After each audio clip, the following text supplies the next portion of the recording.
Hi, my name is Shawn Shaler. That tired guy down there is Chris Board, aka the Objective Geek of YouTube and Twitter fame. And today we are trying to rewrite Remembrances, which is Book 4, Balance, Chapter 8. It's called Remembrances. It's the episode we talked about a few weeks ago, where it is a Chris, help me remember what this is called. This type of episode. Is it Wait, dang it. synopsis episode?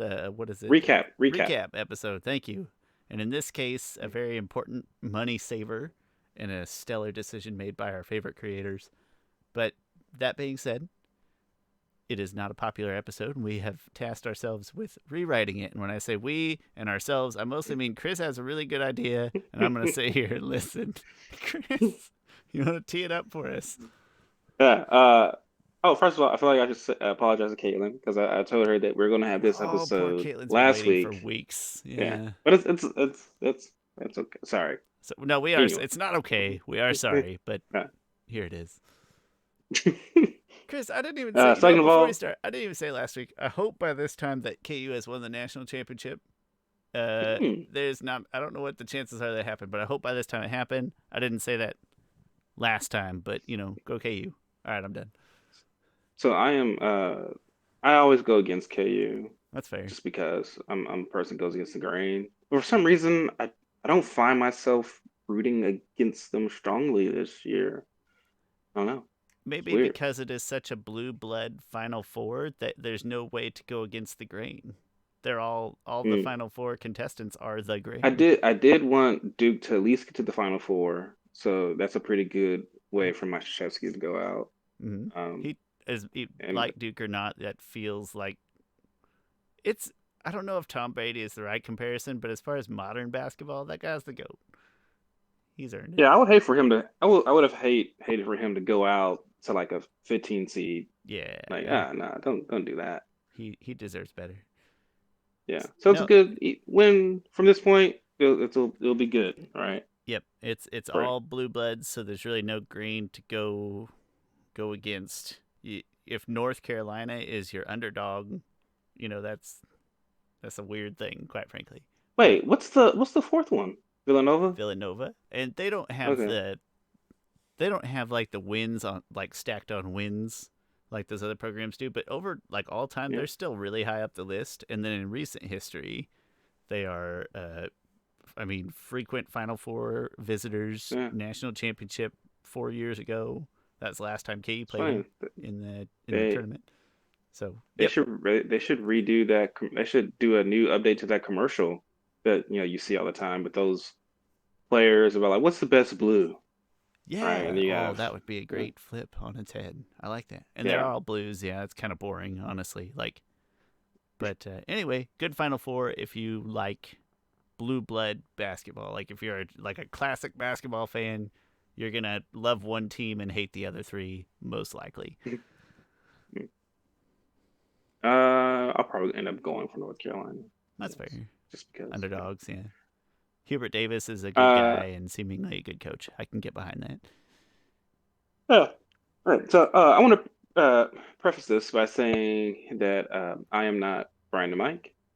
I am not a talented writer, and this is as with all rewrites, it's somewhat pretentious to a person to try and rewrite something. I That's feel like fair. this is different because I feel like I'm not really trying to rewrite story points necessarily. I'm just trying to just make this episode better. Because also because they didn't like the Yeah. episode, so I'm just filling in some stuff. It's Right. like I if don't this disagree with. episode was a blank canvas, which they would probably happily give to you to do with. Like, what would you do with this blank canvas in Yeah. this 25-minute slate? Yeah. Okay. So with that out of the way, I would still title this Remembrances because that's still going to be relevant. I'm gonna have an A and a B plot. The A plot, just to switch things up, usually the A plot is relegated to the protagonist, but the A plot in this one is going to be heavily on Kuvira, right? So Kuvira is in the swamp, and we know the swamp is it's a spirit of itself, and it shows you things that feel like you need to see. And so I would like to see Kuvira getting lost in the swamp, very similar to how Korra got lost in the swamp previously. So, we're going to keep on going back to um, this dynamic between the two, that they are kind of the same person, but at different points in their journey, or they went down different paths. Somewhat of that, and but they're also the same, but also they're opposite, right? Kuvira was an orphan to a certain extent. Korra was the avatar who should be adored by many, and somewhat the princess of a nation, to really of the world to a certain extent. She had everything kind of going for her growing up, Princess of the even World sounds though like an amazing title. the princess of the Princess world. of the World. I love it. Yeah. Um, so I'm gonna focus in on Kuvira on this A plot. She gets lost in the swamp and she starts seeing visions of her past, right? The swamp is trying to tell her what she really needs to see, put her down a path. But she doesn't really get that. She probably goes away with the wrong takeaway from it, the wrong lesson learned. But right, so we'll go back in time to her parents, because she did have parents, and so you show her being raised by her parents and showing those struggles that she had with them, and they weren't good parents, right? Like there's a lot of story elements from the Ruins of an Empire comic book that shows her parents just not being able to handle her.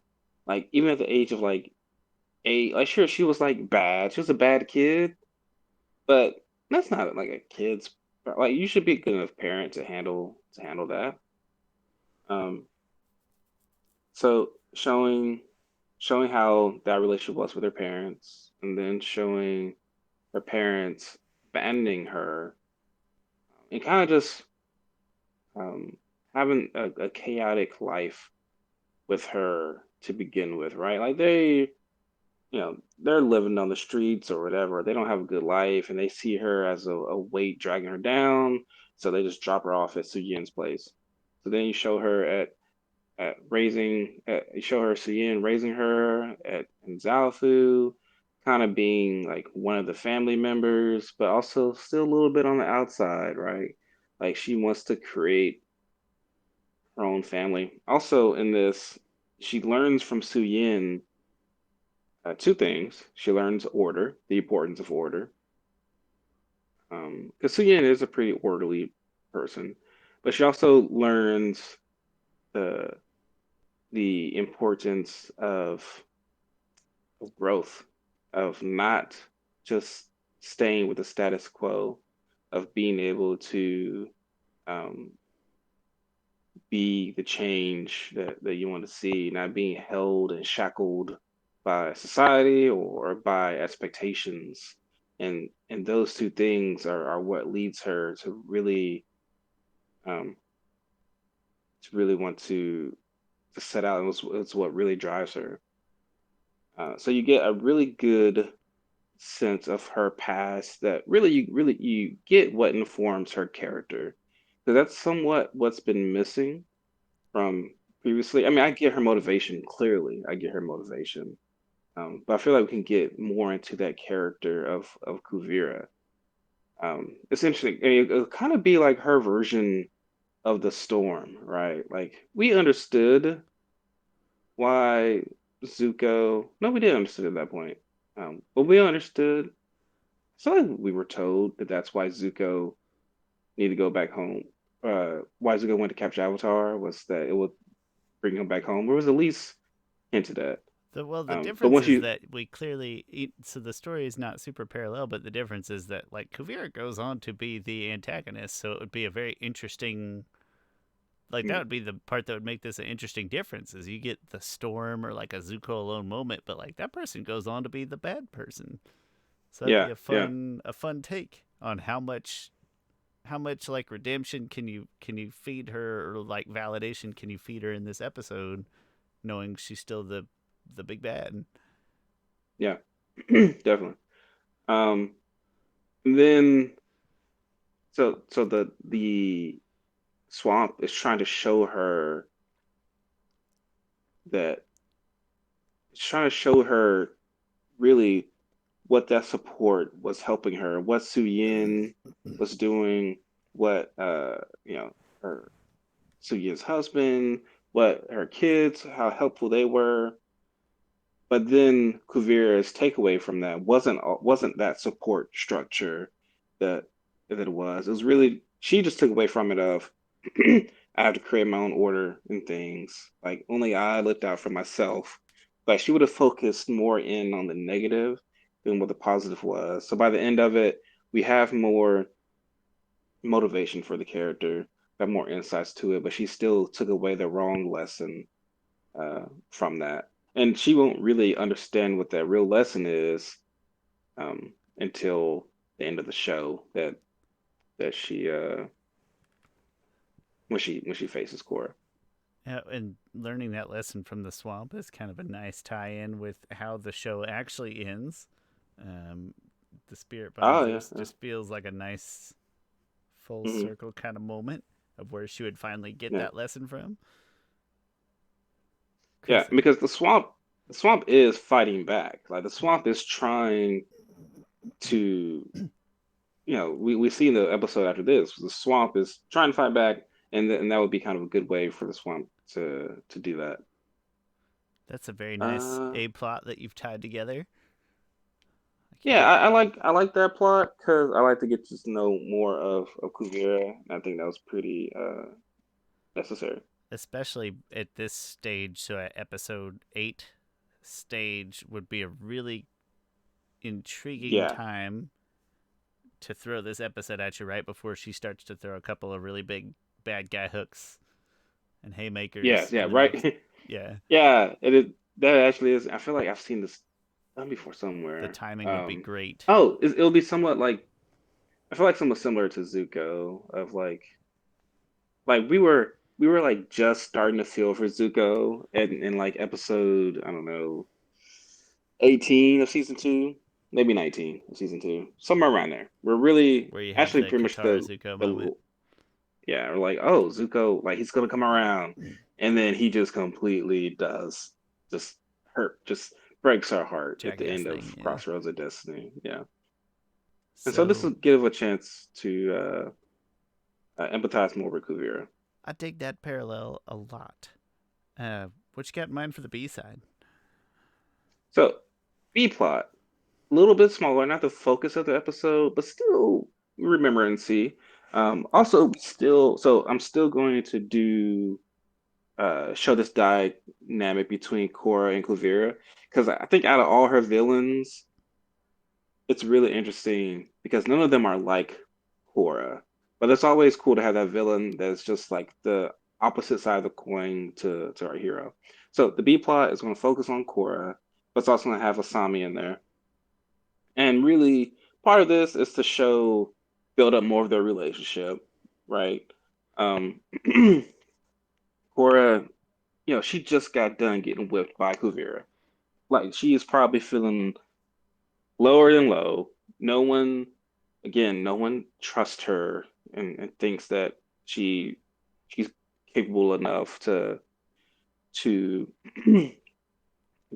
rise to this challenge. But have Asami being the person there, like just reassuring her, like no, like you are enough. Or just reassuring that like I'm here for you. But Cora's still going through depression, still going through a little bit of PTSD, which I think will be it's really this season. One of the things I love about it is that it really puts us in the mind of Cora being a character who has to deal with the trauma of her past, had to have PTSD, had to deal with depression. These are things that people really deal with. I think it was really great to show a character dealing with these things. I think it'll be even greater if you show what a good example of support can be, and Asami can be that support for her. That even though Asami doesn't, and by the end of the episode, Asami's trying to help her and everything get through these things, but by the episode, Asami doesn't succeed in it necessarily. Of course, still has these issues, but you emphasize that it's not necessarily um, the result that's the most important thing. Just trying to be there for a friend is vital. Is to and you can kind of show this example. That would be Again, it will help. a nice reciprocal, as you know, you would get to a point there where maybe if on one side you get a little empathy from your A plot from Kuvira, and then on the flip side, like Mm, maybe Korra kind of pisses you off in this episode. Like, would you pay mm, attention?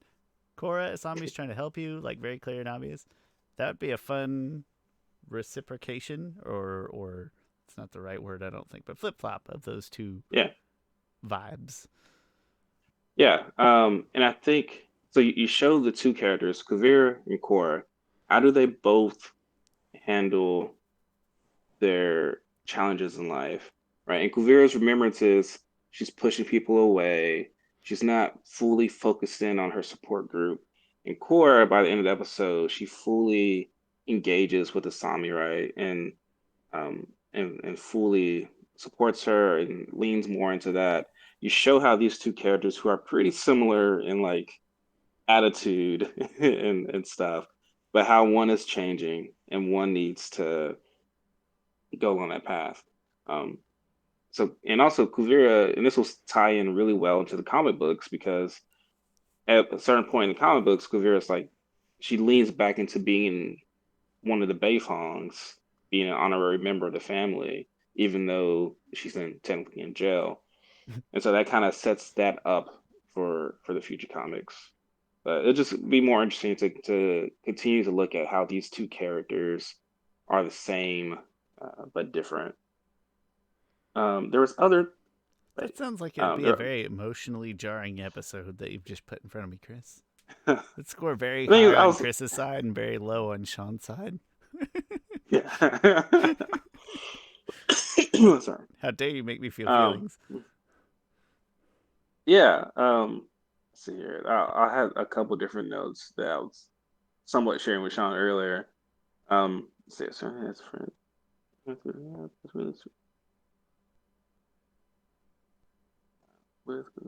Okay. I think I said pretty much. Oh, and so although I do need to think of like why Korra and like what Korra and Asami are doing, which at first I was like kind of bugging myself like, all right, I gotta think of some really good plot point to get these characters to have to actually like be together and sit together. But then I started thinking about like a couple episodes before like either the Day of Black Sun or the finale. And oftentimes like Team Avatar was like just chilling. Like you don't necessarily have to have a plot point for like, all right, this is the action story that's going to carry it. You can just have them just go into Korra Park, right? Like Korra's never been to her park before. Just seeing like the statue of her. Oh, that's actually pretty good because she sees the statue of her, and then in her head, this is the statue of a renowned avatar of her at her peak, and she's not there. It almost hurts her even more. Just like I'm not this person that people need me to be. And Asami's like, you're exactly the person They could that just you be need to driving be. by it or You're you. anything for that to happen too. It feels like there's a really organic opening there. Yeah. Yeah, because like I said, I was really kind of bent on like, all right, I need some story element. Why these two characters need to have some type of mission in mind. But like sometimes you don't. Like Nightmares and Daydream, Aang's just freaking out all day. He's just freaking out all day and then tripping balls, and that's all there is Yeah. to it. That's not a plot device. That's a crime. Yeah.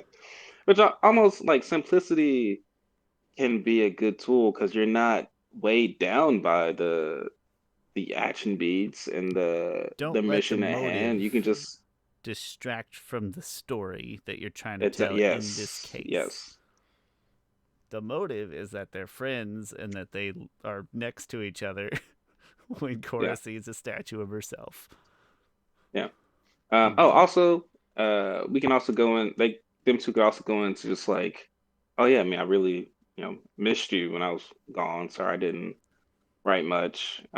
Pretty much saying a lot of dialogue for some of their dialogue in Turf War comics when they talk and like it's somewhat of a feeling out kind of deal of like I wonder like does she feel this way about me in any sense? Like it's just leading more into I don't need them to like full on go couple, but I need just more little plant these little ideas and of emotions in their heads. You trying to make And me maybe feel. say like man, like maybe say like maybe one day when this is over, like we can just go away. You can just hang out Or together yeah. for a long And time. then yeah, and then that wraps up with the finale of them two walking into the spirit world together. And I think maybe even at that point I've built up enough that episode maybe builds up of enough romanticness between them that they could not just hold hands but kiss at the end. That would require me to change a few things in a couple episodes after this. So I'll probably have it to where um so Asami's dad comes back because she needs help building the the hummingbird things, and so her dad is one of the most genius people, right? That's to her and Varric.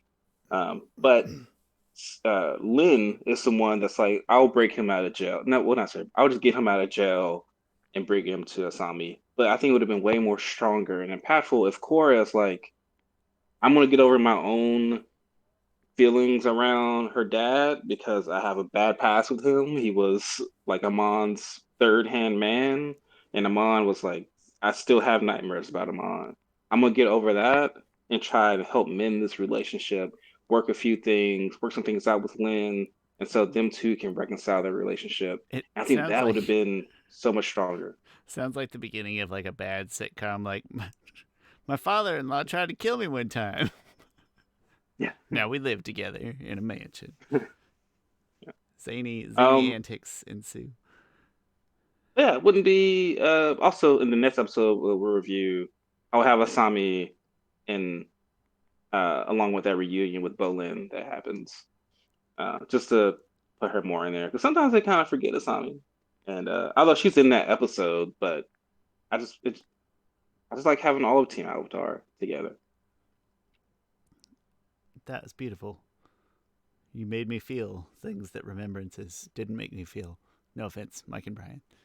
Unfortunately, I had to let go of the Varric stuff, which I thought was really good. Really, I think it was good. It was very memorable to Chris, say the least. that's a great segue because what I'm about to present to you is so I can't come up with brilliant story ideas like you can, just not in my wheelhouse. But I spent a lot of time. Maybe mine's more pretentious, which feels bad, and it's not my intention. But I was like, all right, what if I was in Bryan and Mike's shoes? I don't like Remembrances, but like in the same situation, what would I have done? So like I'm trying to save money, but still tell some kind of useful, probably still a recap episode. And I'm gonna go the other direction. I'm gonna lean completely into Varric and what Varric is doing. So, and my thought process was if Varric's on a boat and he's trying to tell their story, and maybe he's trying to explain to him like what a mover is, but maybe that's they're not getting it or they're not familiar, or he can't create a mover. He's on a boat. So Varric creates the comic book. He creates a graphic novel in front of their eyes, right? So your money Okay. saving piece is that first of all, there doesn't have to be any color. It can be still frames, like he's like flipping through it and has still frames, and then Yeah. those can like fade into the cutscenes of the story he told, which was great. And I would say just expand it out, go into more detail, get rid of the Mako Prince Wu nonsense. That's all garbage. You don't really need that. Or it can be included into his greatest story ever told. That's fine too.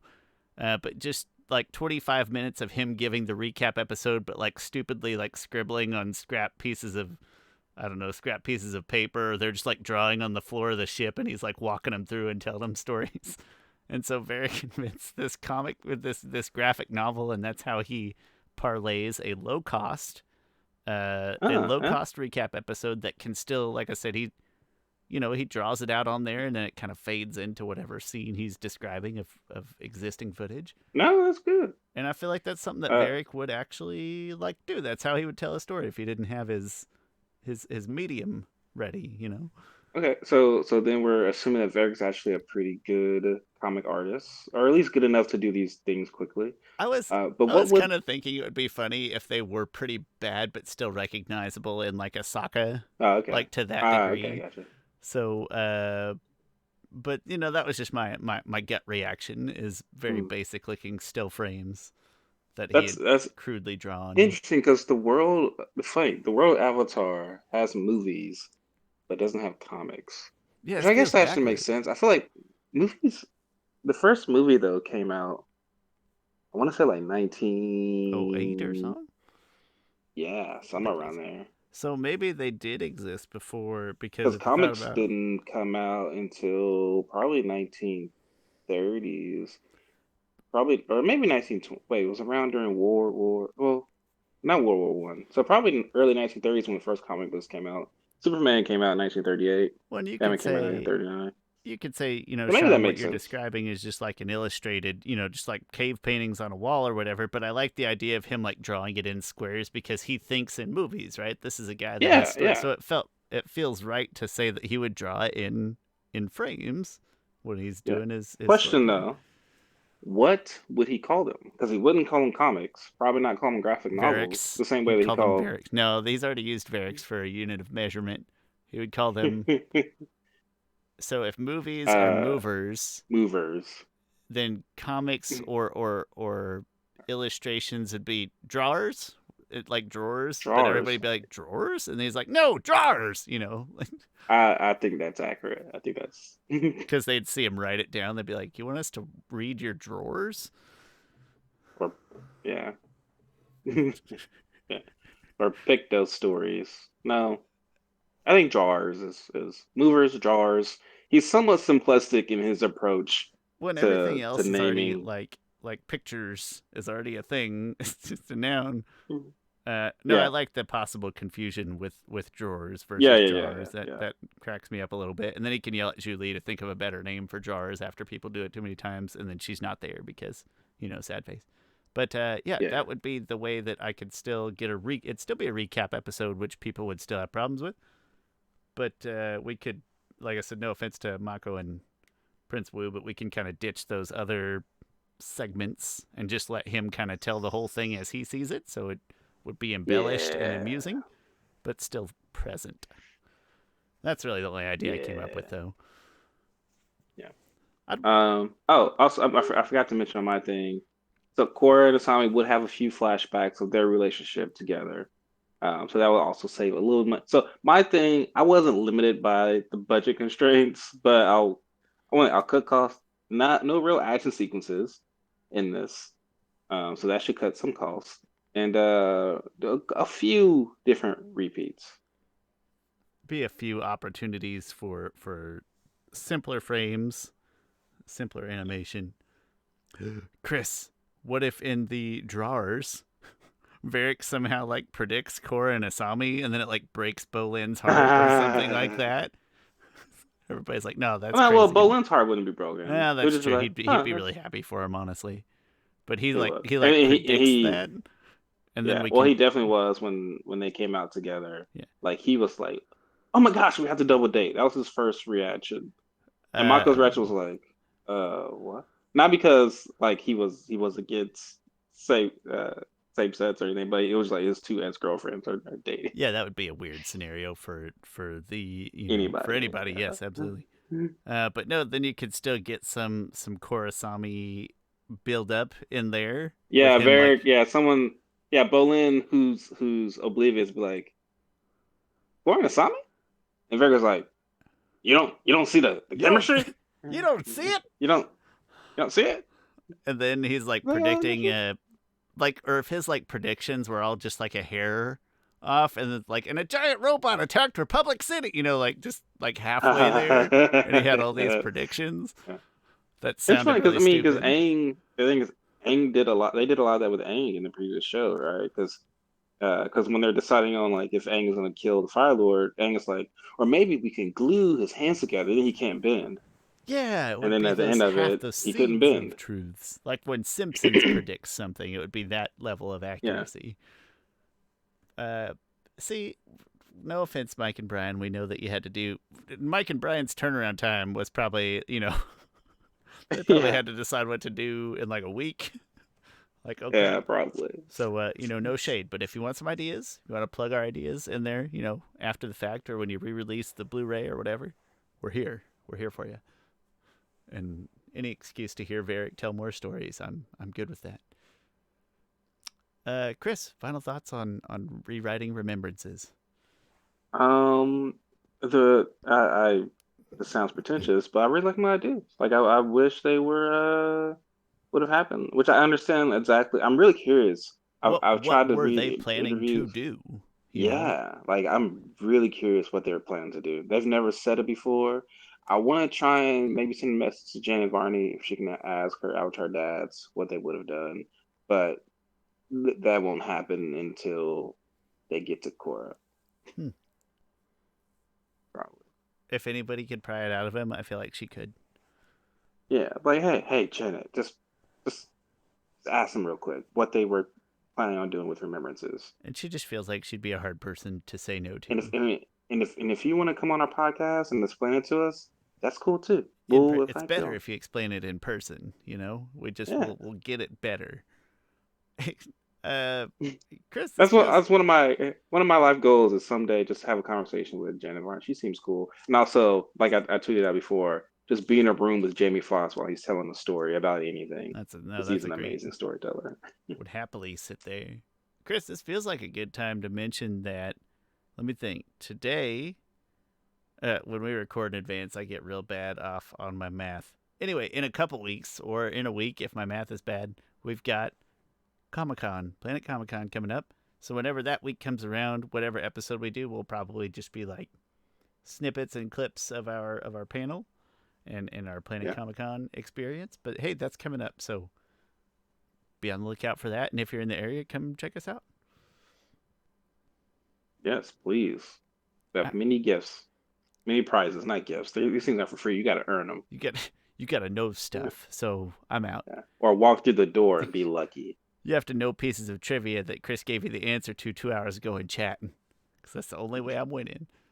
But that's all I got. Chris, thanks for the idea for rewriting Remembrances. Look forward to your ideas as well. No, Caitlin, by the way, sorry. Looking forward to your ideas. Sorry it delayed so much, but hey, thanks as always. My name's Shawn. That guy down there is Chris Ford, aka The Objective Geek. We're Avatar The Last Podcasters, and I'll put all the details down in the description. Like always, thanks for watching. We will see you next time.